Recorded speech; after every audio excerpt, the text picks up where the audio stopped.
I'm Hakim Asnabla here, coming from Morocco. I moved to Slovenia in 2012 as a political refugee, granted to asylum status. I moved to start my life in different ways, in different atmosphere.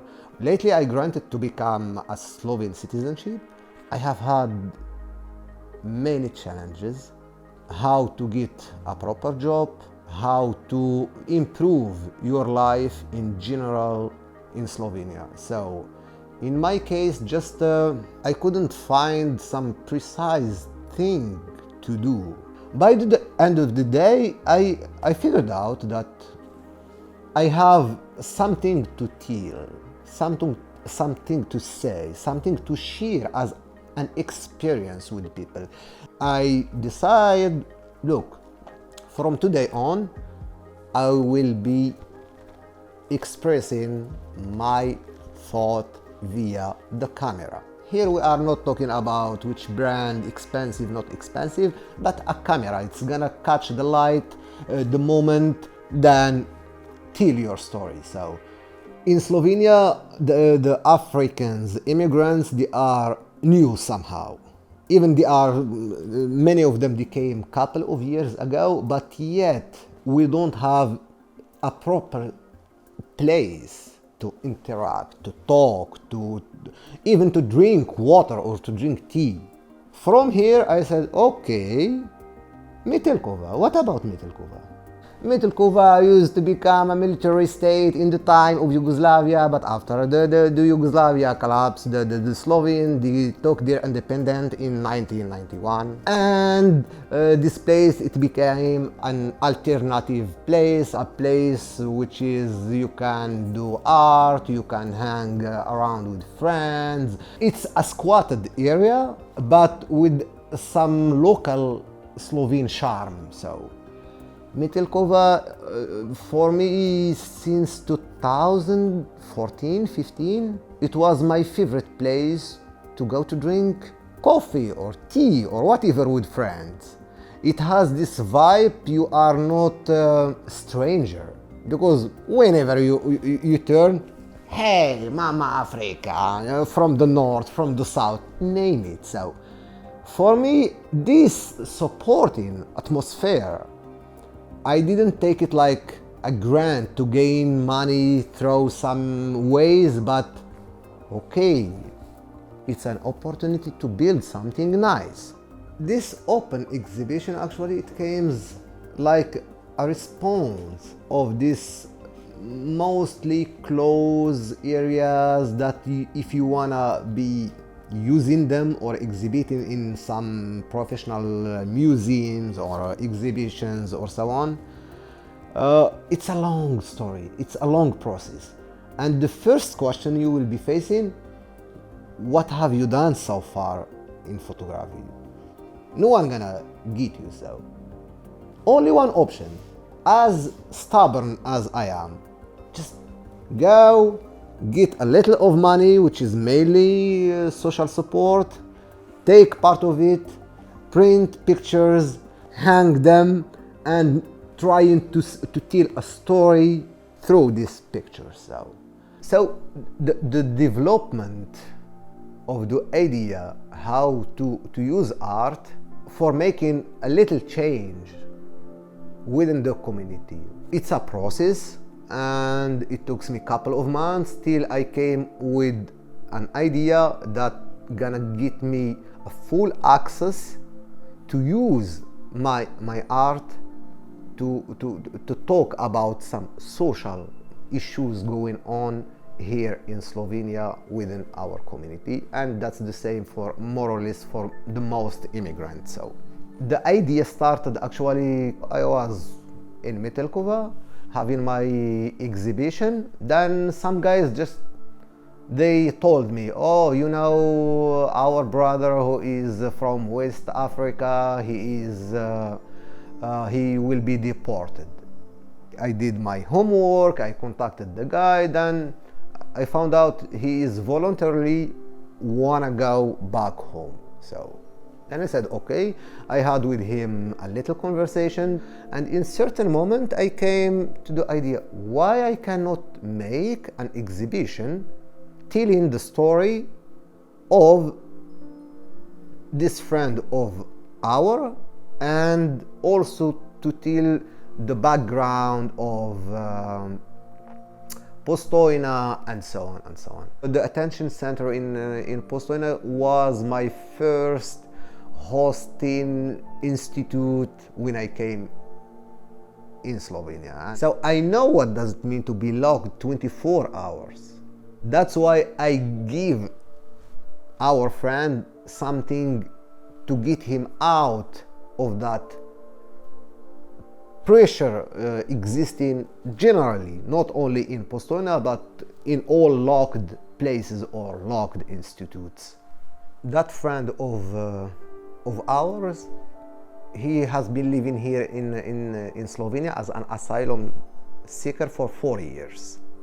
When you stay in a place couple of months or couple of years, you have to be fallen in love with that place. Then I told him, can I make an exhibition based on your 3 favorite places in Ljubljana?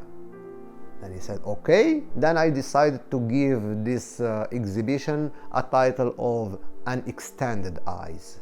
Then I asked him, could you list them?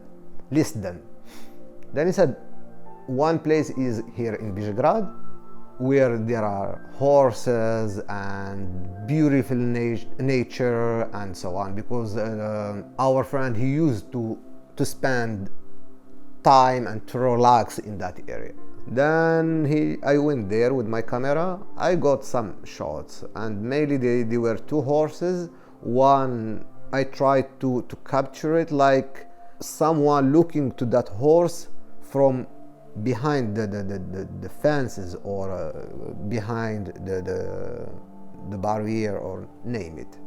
And second picture, it was like a wild horse without any fences. It's clear, and that horse is moving, despite it's like also controlled by a leash from a lady, but yet some freedom is going on there. So the second place he asked me to go and visit and take a shot or 2, it was Metelkova. Then I asked one of our fellow brothers to make like a move. Then I took like a nice shot of that. The leg is blurred, that means it's in the movement, it's walking, and the background is like the fences, so something just going and leaving that fences.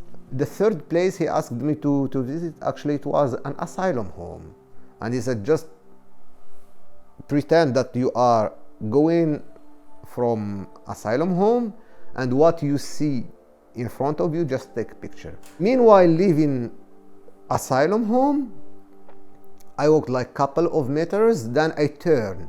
Then I found a corn in the middle of a corn plant, in the middle of the concrete, and next to it, it was a pigeon. I tried to take that picture as it is, but when I turn, the pigeon get I don't know, frightened, then flies. In that special moment, I said, I'm not gonna take care about shutter speed or all these technical issues. I used what I have, my camera, just press, and I got such a lovely picture. After finishing this picture and I check it at home, I came with really an idea that pigeon as a symbol of peace.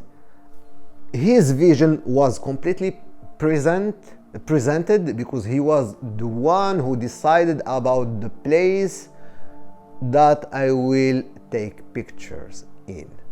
This is the first thing. Second thing, by including a person in the process of the production of gallery, exhibition, or an idea, it gives him something to do, something to think about. The third thing actually is, after finishing this process, you get a free opinion of the person who was in the Postojna. It's not my vision completely. It was his, and he was really excited after I sent him some pictures. He was fully supporting me. Keep going, you are doing a good job, and so on. Now I am in a period that I'm giving much care to our community, because if you live in any host country in Europe without a strong community that you can support, you receive support, absolutely you're gonna fail. And to fail, or the failure for the immigrants in any hosting country, sometimes it sounds really harsh, and I have witnessed many examples that people, when they fail to build a stand and to have clear vision what to do and when and how and with whom, the final result, it might be some really psychological crashes. And I have witnessed that all many times, that people, they are permanently going to some hospitals, receiving some strong bills to keep the balance. So it's so essential to start work, to start the preparation how to stay in the country. So it's not just enough to use political jargon like we are here to stay. The question, the burning one, is how to implement this process of staying. The final result absolutely should affect you positively, as well as the host country and your community.